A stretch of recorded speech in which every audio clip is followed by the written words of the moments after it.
Hi guys, Redneck Computer Geek here. This is going to be an unboxing video for this X-Bolt 3000, and the reason being is I wanted you guys to be able to see everything from the box before I've got it all installed and using what it is I need on the truck. As you can see behind me, we got the headache bar height set.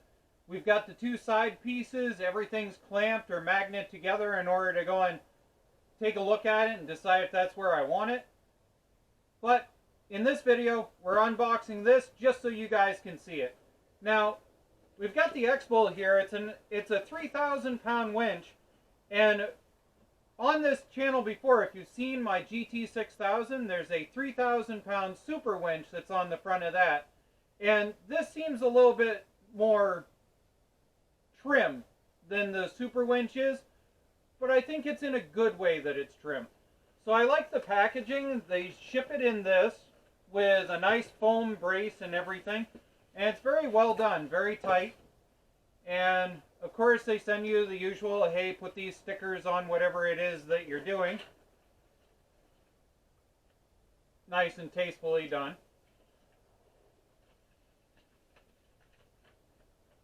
And instructions. Now, this is a winch that has remote controls with it, similar to a Badlands winch from Harbor Freight.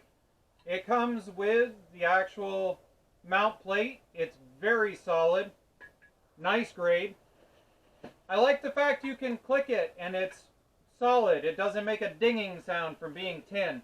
Now, the first thing I definitely notice here is that the Fairlead is anything but robust. Not the coolest thing ever, the fact that it's apparently held in with those little clips that require you to have the time pliers. I forget what they're called right now. But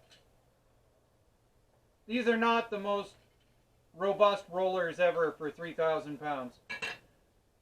Now, the next bag that we got here looks to go and be our leads for our toggle switch. Toggle switch is nice. It's got the usual hex head tie downs and everything, multi-position, so that's nice. And in here we've got the control box. And here's our radio transmitter. Now, not exactly the strongest material ever made, but you know, as long as you don't drop it, smash it, whatever, you should be fine. So we'll take a look at that later.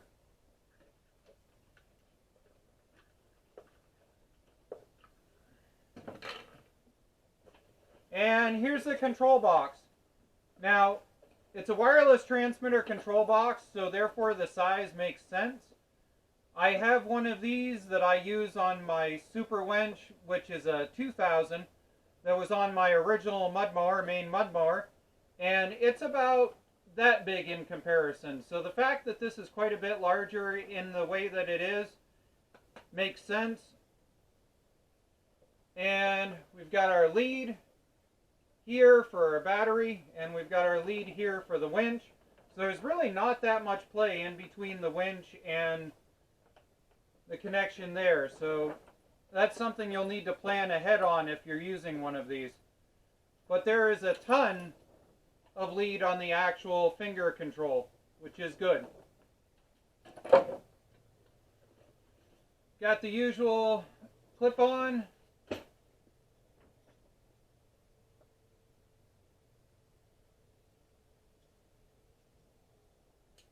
Safety flag, and apparently the brake release or drum release is apparently separate and needs to be put on. Mounting hardware, nothing too major. They are grade 8 though. That's nice. And here's the star of the show, the winch itself. Now, as I said, I have a 3,000 pound super winch that I use for plowing, and the big difference that I can notice right off the bat when I pick this up is that the super winch has this really massive release here, and it's really not that big of a deal. I mean, I can get to that, it should be fine. I can pull it out and push on it and everything else. So I'm not too worried about that.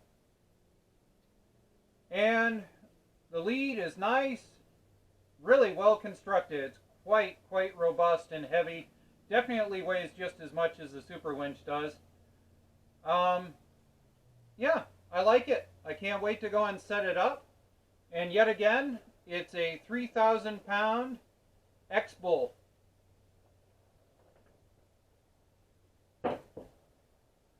So there we are. That's the unboxing of the X-Bull. That's everything that was in the box. Like I said, we're going to finish off the headache bar behind me. We're going to put in a brace bar and a brace bar on each side. And then we're going to put winching points onto the headache bar itself. That way I can come down across and not be pulling items up across the loading ramps. As it is, I have another video on a winch that I used that sits here in the bed of the truck behind me. And the issue that I had with that was that once the lawn tractor started to come up onto the loading ramp, it would bind against the bed of the truck and the winch would end up grinding into the rear bar on the truck. We're hoping to eliminate that. Stay tuned. Thank you for your support. Have a good day.